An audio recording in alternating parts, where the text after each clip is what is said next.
Hi ಎಲ್ರಿಗೂ welcome back to our channel. ನಾನು ನಿಮ್ಮ ನಯನ ಮನೋಜ್. ಯಾರೆಲ್ಲ ನನ್ನ ಚಾನಲ್ನ ನೋಡ್ತಾ ಇದ್ರು ಪ್ಲೀಸ್ ಲೈಕ್ ಮಾಡಿ, ಶೇರ್ ಮಾಡಿ, ಹಾಗೆ ಸಬ್ಸ್ಕ್ರೈಬ್ ಆಗೋದನ್ನು ಮರಿಬೇಡಿ. ಇವತ್ತು ಚಿಕನ್ ಸಾಂಬಾರು ಮಾಡೋಣ ಅಂತ ಅಂದ್ಕೊಂಡು ಎಲ್ಲನೂ ರೆಡಿ ಮಾಡಿ ಇಟ್ಕೊಂಡಿದ್ದೀನಿ. ಚಿಕನ್ ಸಾಂಬಾರು ಮತ್ತು ಮುದ್ದೆ ಮಾಡೋಣ ಅಂತ. ಬನ್ನಿ ನಾನು ಯಾವ ರೀತಿ ಚಿಕನ್ ಸಾಂಬಾರನ್ನ ಮಾಡ್ತೀನಿ ಅಂತ ನಿಮ್ಮ ಜೊತೆ ಶೇರ್ ಮಾಡ್ತೀನಿ. ವಿಡಿಯೋನ ಎಲ್ಲೂ ಸ್ಕಿಪ್ ಮಾಡಿದೆ, ಕೊನೆಯವರೆಗೂ ನೋಡಿ.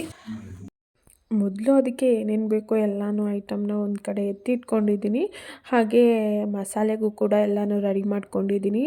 ನಾನು ಮಾಡ್ತಾಯಿರೋ ಕ್ವಾಂಟಿಟಿಗೆ ನಾನು ಸ್ವಲ್ಪ ಕಾಯಿ ಅಂದರೆ ಅರ್ಧ ಹೋಳು ಕಾಯಿ, ಒಂದು ಮೀಡಿಯಮ್ ಸೈಜು ಈರುಳ್ಳಿ, ಒಂದು ಟೊಮೊಟೊ ಮತ್ತು ಚಕ್ಕೆ, ಲವಂಗ, ಮೆಣಸು, ಸ್ವಲ್ಪ ದಪ್ಪದಾಗಿರೋ ಒಂದು ಗೆಡ್ಡೆ ಬೆಳ್ಳುಳ್ಳಿ ಹಾಕಿದ್ದೀನಿ. ಮತ್ತು 2 ಇಂಚು ಶುಂಠಿ ಹಾಕಿ ಖಾರಕ್ಕೆ ಎಷ್ಟು ಬೇಕೋ ಅಷ್ಟು ಖಾರದ ಪುಡಿ ಹಾಕಿ ಎರಡು ಹಸಿಮೆಣ್ಸಿನ್ಕಾಯಿ ಹಾಕಿದ್ದೀನಿ. ಖಾರ ಅಷ್ಟಾಗಿ ನಾವು ತಿನ್ನಲ್ಲ, ಆದ್ರೂ ಸ್ವಲ್ಪ ಸ್ಪೈಸಿಯಾಗಿರಲಿ ಅಂತ ಹೇಳಿ ಹಾಕಿ ಗ್ರೈಂಡ್ ಮಾಡಿ ಇಟ್ಕೊಂಡಿದ್ದೀನಿ. ಈ ಕಡೆ ಒಂದು ಪಾತ್ರೆಗೆ ಸ್ವಲ್ಪ ಎಣ್ಣೆ ಹಾಕಿ ಒಗ್ಗರಣೆಗೆ ಈರುಳ್ಳಿ ಮತ್ತು ಟೊಮೊಟೊ, ಸ್ವಲ್ಪ ಅರಿಶಿನ ಪುಡಿ ಮತ್ತು ರುಚಿಗೆ ಎಷ್ಟು ಬೇಕೋ ಅಷ್ಟು ಫಸ್ಟೇ ನಾನು ಉಪ್ಪು ಹಾಕೊಂಡ್ಬಿಡ್ತೀನಿ. ಯಾಕೆ ಅಂದರೆ ಚಿಕನ್ ಹಾಕಿದಾಗ ಚಿಕನ್ಗೆಲ್ಲ ಉಪ್ಪು ಚೆನ್ನಾಗಿ ಹಿಡ್ದಿರುತ್ತೆ. ಸಾಂಬಾರ್ಗೆ ಹಾಕಿದ್ರೆ ಚಿಕನಲ್ಲಿ ಸಾಂಬಾರ್ಗೆ ಹಾಕಿದಾಗ ಅಷ್ಟಾಗಿ ಚಿಕನ್ಗೆ ಉಪ್ಪು ಹಿಡಿಯೋದಿಲ್ಲ. ಹಾಗಾಗಿ ಫಸ್ಟೇ ಒಗ್ಗರಣೆಗೆ ಎಷ್ಟು ಬೇಕಷ್ಟು ಉಪ್ಪು ಹಾಕ್ಬಿಡ್ತೀನಿ. ಆಮೇಲೆ ಎಲ್ಲನೂ ಚೆನ್ನಾಗಿ ಫ್ರೈ ಮಾಡಿಕೊಂಡು ಒಂದು 10 ನಿಮಿಷ ಚೆನ್ನಾಗಿ ಬೇಯಿಸ್ಕೊಬೇಕು. ಯಾಕೆಂದರೆ ಆ ನೀರೆಲ್ಲ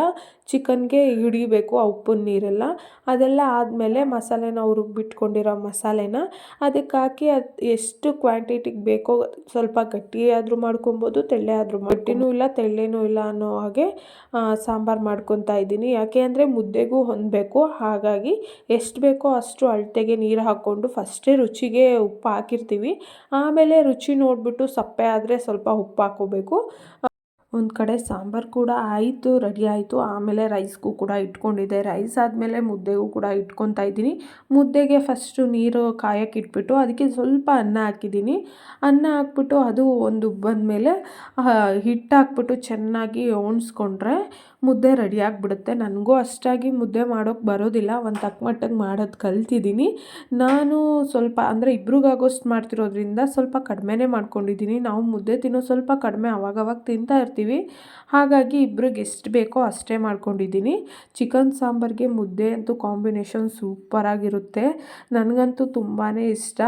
ಅದು ನಾನು ಜಾಸ್ತಿ ಸಾಂಬಾರು ಮಾಡೋಕ್ಕೆ ಹೋಗೋದಿಲ್ಲ. ಆವಾಗವಾಗ ಇದು ಏನಂದರೆ ಸಾಂಬಾರು ಮಾಡಿದ್ರೆ ಉಳ್ಕೊಂಬಿಡುತ್ತೆ ಅಂತ ಹೇಳಿ ಫ್ರೈನೇ ಮಾಡ್ಕೊತೀನಿ, ಇಲ್ಲಾಂದರೆ ಬಿರಿಯಾನಿ ಟೈಪ್ ಮಾಡ್ಕೊಂಬಿಡ್ತೀನಿ. ಬಟ್ ಇವತ್ತು ಸಾಂಬಾರು ಮಾಡಿದ್ರಿಂದ ಮುದ್ದೆನೂ ಕೂಡ ಮಾಡಿಕೊಂಡೆ. ತುಂಬಾ ಚೆನ್ನಾಗಿ ಬಂದಿತ್ತು. ಮುದ್ದೆ ಸಾಂಬಾರು ಕಾಂಬಿನೇಷನ್ ಅಂತೂ ಮಸ್ತಾಗಿತ್ತು. ನನಗೆ ಸ್ವಲ್ಪ ಕೋಲ್ಡ್ ಆಗಿರೋದ್ರಿಂದ ವಾಯ್ಸು ಸ್ವಲ್ಪ ಚೇಂಜ್ ಆಗಿ ಕೇಳಿಸ್ತಾ ಇದೆ ಅಂತ ಅಂದ್ಕೊತೀನಿ. ಪ್ಲೀಸ್ ಯಾರೂ ಬೇಜಾರು ಮಾಡ್ಕೊಬೇಡಿ. ಹಾಗೆ ಯಾರೆಲ್ಲ ವೀಡಿಯೋಸ್ನ ನೋಡ್ತಾ ಇದ್ದೀರೋ ಪ್ಲೀಸ್ ನನ್ನ ಚಾನಲ್ನ ಹೋಗಿ ಸಬ್ಸ್ಕ್ರೈಬರ್ ಆಗಿ, ಹಾಗೆ ಪಕ್ಕದಲ್ಲೇ ಇರೋ ಬೆಲ್ಲೈಕನ್ನ ಕ್ಲಿಕ್ ಮಾಡಿ ಸಪೋರ್ಟ್ ಮಾಡಿ ಅಂತ ಕೇಳ್ಕೊತೀನಿ. ಅಡುಗೆ ಎಲ್ಲ ರೆಡಿ ಆಯಿತು. 9 ಗಂಟೆಗೆಲ್ಲ ಡಿನ್ನರ್ನ ಸ್ಟಾರ್ಟ್ ಮಾಡಿದ್ವಿ. ಹಾಗೆ ಮನೋರು ಕೂಡ ಒಂದು ಮೂವಿ ಹಾಕಿದ್ರು. ಮೂವಿನೂ ಕೂಡ ತುಂಬಾ ಚೆನ್ನಾಗಿತ್ತು. ಮೂವಿ ನೋಡ್ತಾ ಇಬ್ಬರೂ ಕೂಡ ಡಿನ್ನರ್ನ ಸ್ಟಾರ್ಟ್ ಮಾಡಿದ್ವಿ. ಸಾಂಬಾರಂತೂ ತುಂಬಾ ಚೆನ್ನಾಗಾಗಿತ್ತು. ಯಾರೆಲ್ಲ ವೀಡಿಯೋನ ನೋಡ್ತಾ ಇದ್ದೀರೋ ನಿಮಗೂ ಈ ವಿಡಿಯೋ ಇಷ್ಟ ಆಗಿದ್ದರೆ ನೀವು ಒಂದು ಸಲ ಟ್ರೈ ಮಾಡಿ. ಚಿಕನ್ ಸಾಂಬಾರು ಈ ರೀತಿ ತುಂಬಾ ಚೆನ್ನಾಗಿ ಬರುತ್ತೆ. ನಾನು ಚಿಕನ್ ಸಾಂಬಾರಿಗೆ ಪೌಡರ್ನ ಮಟನ್ ಸಾಂಬಾರು ಪೌಡ್ರಾಗಲಿ ಚಿಕನ್ ಸಾಂಬಾರು ಪೌಡ್ರಾಗಲಿ ಹಾಕೋದಿಲ್ಲ. ನಾನು ಯೂಸ್ ಮಾಡೋದು ಬೇಳೆ ಸಾಂಬಾರು ಪುಡಿನೇ. ಏನಂದರೆ ನಾನ್ ವೆಜ್ಗೆ ಎಲ್ಲರೂ ಬೇರೆ ಥರನೇ ಅಂದರೆ ಬೇರೆ ಪೌಡರ್ನೇ ಯೂಸ್ ಮಾಡ್ತಾರೆ. ಬಟ್ ನಾನು ಆ ರೀತಿ ಮಾಡಲ್ಲ. ನಾನು ಬೇಳೆ ಸಾಂಬಾರು ಪುಡಿನೇ ಯೂಸ್ ಮಾಡಿಕೊಂಡು ಚಿಕನ್ ಆಗಲಿ ಮಟನ್ ಸಾಂಬಾರಾಗಲಿ ಮಾಡ್ತೀನಿ. ಆ ಟೇಸ್ಟೇ ಬೇರೆ ರೀತಿ ಇರುತ್ತೆ. ನೀವು ಒಂದು ಸಲ ಟ್ರೈ ಮಾಡಿ, ಈ ರೀತಿ ತುಂಬಾ ಚೆನ್ನಾಗಿರುತ್ತೆ. ವಿಡಿಯೋ ಇಷ್ಟ ಆಗಿದ್ದರೆ ಪ್ಲೀಸ್ ಒಂದು ಲೈಕ್ ಮಾಡಿ, ಶೇರ್ ಮಾಡಿ, ಹಾಗೆ ಕಮೆಂಟ್ ಮಾಡೋದನ್ನು ಮರಿಬೇಡಿ. Thank you for watching.